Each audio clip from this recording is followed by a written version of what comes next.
Rapatriement de 55 000 réfugiés burkinabés présents sur le territoire ivoirien.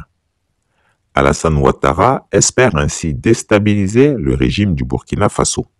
Maçons et aides-maçons à la tâche au pied du mur.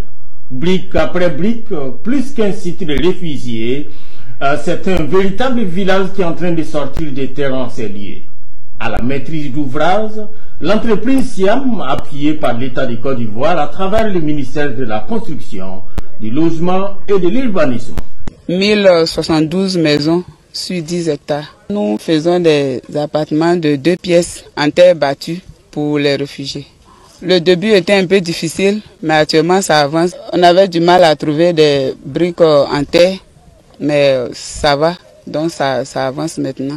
Les premiers bâtiments sont déjà sortis et ça se poursuit. Vous voyez sur le chantier qu'il y a du monde, le travail, vraiment ça avance très bien.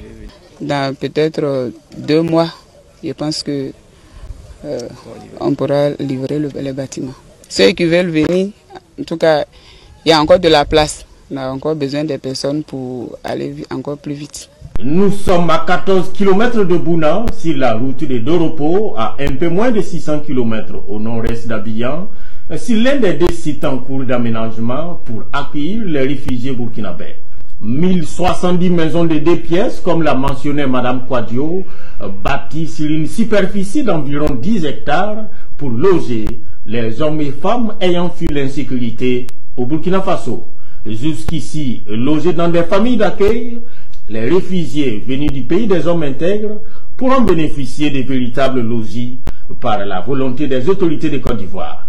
Des maisons, mais aussi de l'eau et des toilettes. 4 forages et une 50aine de latrines complètent le projet. Principalement installés à Bouna, Doropo, Teini, Kong, Wangolo-Dougou ou Ferkese-Dougou, ces réfugiés sont estimés à 18 846 selon le Haut Commissariat des Nations Unies. Le second site est prévu à Wangolo-Dougou dans le nord du pays. On est ici là, c'est bien même. On bien manger, on bien dormir, tout ça là. On a eu bonne santé ici, il n'y a rien de problème ici. Depuis qu'on a venu ici là, on n'a pas vu de problème ici. Chaque jour on bien manger. Chaque nous on n'a pas vu de problème. Nous tous on va bien. Les enfants, les femmes, les garçons, on n'a pas tout chaque jour. On mange bien, on dort bien, il n'y a pas de problème. Très en colère contre le capitaine Ibrahim Traoré, qui refuse obstinément de lui servir la genuflexion, le dictateur ivoirien a décidé de chasser les réfugiés civils burkinabés. Il espère que cet afflux brusque de population dans un pays en proie à la guerre contre le terrorisme va empirer la situation sociale et, in fine, aboutir à la chute du régime du capitaine Traoré. Comment est-ce que la coopération se porte? Bon, il faut le dire, ça va plus ou moins. Avec certains pays, il n'y a pas de problème. Avec d'autres aussi, il ne faut pas avoir de... on ne va pas continuer à faire de l'hypocrisie. Il y a des soucis avec certains pays. Voilà, ça, il faut le reconnaître.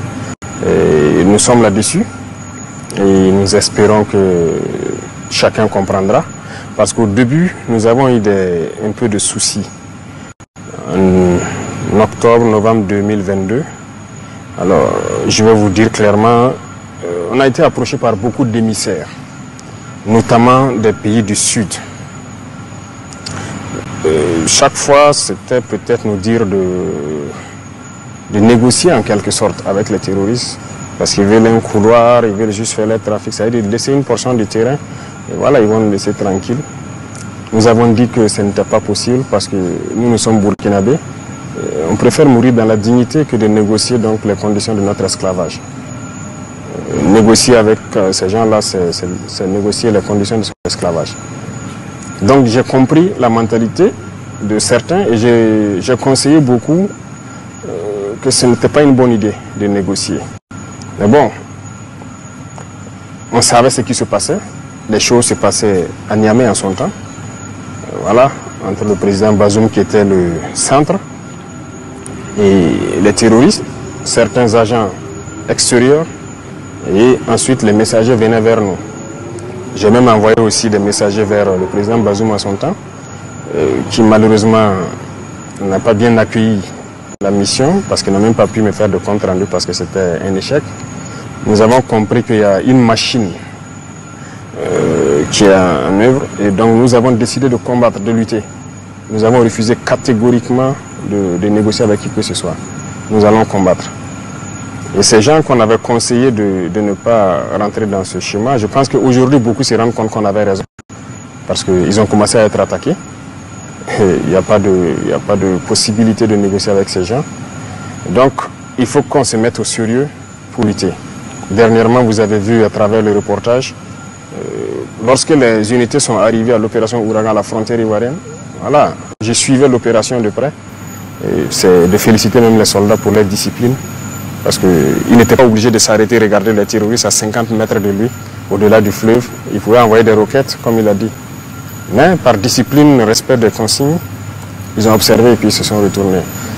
Mais ce sont des comportements qui ne sont pas bien, il faut le dire. Parce que le Burkina a connu ça aussi. Les IAG ont habité ici. On était une base arrière des terroristes. Ça donnait quoi? Donc il faut que ces pays-là aussi comprennent ça, que ça ne marche pas. Et il y a beaucoup d'autres choses. Avec la plupart, je pense qu'on commence à se comprendre. Autrement, si le despote des lagunes était de bonne intention, c'est plutôt les nombreux soldats déserteurs burkinabés qui sont en Côte d'Ivoire, à qui il a offert gîtes et couverts, qu'il aurait dû expulser. Que non. Non seulement il entraîne des soldats burkinabés pour faire un coup d'État à leur propre pays, mais mieux, il accueille les hommes politiques burkinabés qui organisent la déstabilisation de ce pays. Mais du côté quand même de la Côte d'Ivoire, il y a du développement à faire. Voilà, il faut qu'il revienne à de meilleurs sentiments. Tous les déstabilisateurs du Burkina sont là-bas, ne se cachent pas. Les officiels ivoiriens ont parlé mal du Burkina. Sur les plateaux télé, vous êtes journaliste, je ne pense pas que le Burkina, une chaîne privée ou publique, insulte des autorités d'autres pays ouvertement, souvent de façon vulgaire. Ça se fait là-bas, sans mot dire. Voilà, tous ceux qui tentent de déstabiliser se retrouvent là-bas. Bon, à un moment donné, il faut arrêter l'hypocrisie, il faut dire la vérité. Il y a un problème. Il y a un problème avec les autorités de ce pays. Justement, aujourd'hui, Monsieur le Président, quels sont vos rapports avec le président Alassane Ouattara? Le rapport, c'est comme je l'ai dit, il y a un problème. On n'a pas de contact particulier. Donc, voilà, on regarde la situation. On suit. Voilà, je ne peux pas vous donner plus de détails. Voilà, on suit. Donc jusqu'à présent, vous n'avez pas eu l'occasion de discuter avec le président Alassane Ouattara? Au début, on a échangé un peu au téléphone. Il m'a envoyé des émissaires même, il faut le reconnaître. On a discuté, on espérait que les choses aillent dans le bon sens. Mais peut-être qu'on n'a pas accédé à certaines choses, je ne sais pas. Mais nous ne pouvons pas nous mettre dans une certaine moule. Voilà, nous sommes venus avec une vision, un objectif. Et nous avons une mission. Donc, tant qu'on sera dans notre moule, on sait qu'on aura des difficultés avec certains. Donc, on ne sait pas ce qui s'est passé. Sinon, il y avait le contact, mais ça s'est rompu. Et avec les gens qui ont commencé à partir là-bas, ceux qu'on recherche, il n'y a pas eu de coopération. Jusqu'au jour d'aujourd'hui, c'est ce qu'on observe. Aujourd'hui, il y a eu des incidents à la frontière avec la Côte d'Ivoire. On parle donc de soldats burkinabés qui sont détenus par la partie ivoirienne et vice-versa. Alors, quelle est la situation sur ce plan? C'est quelques incidents mineurs. Ça, ce n'est pas un problème pour nous. Retenez que nous sommes en guerre. Donc ça, ce n'est pas des incidents à nos yeux.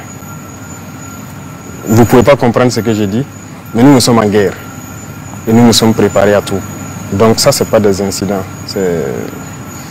C'est mineur. Vous confirmez qu'il y a des soldats qui sont détenus de part et d'autre? Oui, la dernière fois pendant l'opération, il y a un soldat et puis un VDP que les forces ivoiriennes ont appréhendé. On est chez eux à Abidjan là-bas. Avant ça, il y a 2 gendarmes aussi ivoiriens qui avaient fait incursion. Mais il y a eu plusieurs incursions. Je pense que la dernière fois à la rencontre, ils les ont amenés, les fiches avec tous les noms. Il y a eu plus d'une vingtaine de fois où les forces ivoiriennes sont rentrées sur le territoire. Mais bon, on n'a jamais pris garde. Mais les 2, c'était un cas particulier. Voilà pourquoi on avait pris. Chris Yapi avait averti les autorités burkinabées de ne point faire confiance à ce vieux grigou qui est obsédé à vouloir détruire le Burkina Faso. La rencontre de Niango Loko n'était en définitive que de la poudre aux yeux. Chris Yapi ne ment pas. Retrouvez Chris Yapi sur ses deux chaînes YouTube, sa chaîne Dailymotion, Instagram et VK.